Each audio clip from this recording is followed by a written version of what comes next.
Le Manitoba abandonne pour l'instant le retrait des bouteilles américaines des tablettes des magasins d'alcool de la province.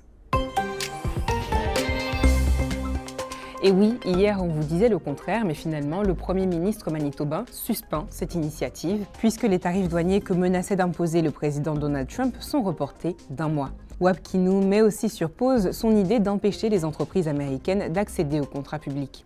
Le président américain s'est entretenu avec Justin Trudeau lundi et ils ont convenu de plusieurs mesures destinées à renforcer la frontière. Il y a un plan d'1,3 milliard de dollars qui inclut notamment la nomination d'un tsar du fentanyl. Le Canada prévoit également de mettre en place une force d'intervention conjointe avec les États-Unis pour lutter contre le crime organisé. Pour Wap Kinew, ces nouvelles sont le signe que les efforts d'Ottawa et des provinces sont efficaces. Le Premier ministre rappelle cependant que la question des tarifs douaniers n'est pas encore réglée et qu'il pourrait finir par entrer en vigueur.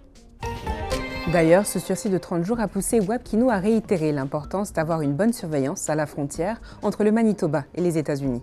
Ce matin, accompagné de David McGuinty, ministre de la Sécurité publique, et Terry Duguid, ministre responsable du développement économique Canada pour les Prairies, ils ont assisté à une démonstration dans un espace dédié qui permet à l'Agence des services frontaliers du Canada de pouvoir détecter, d'identifier et aussi d'interdire le fentanyl et les autres substances très toxiques de manière efficace au point d'entrée frontalier.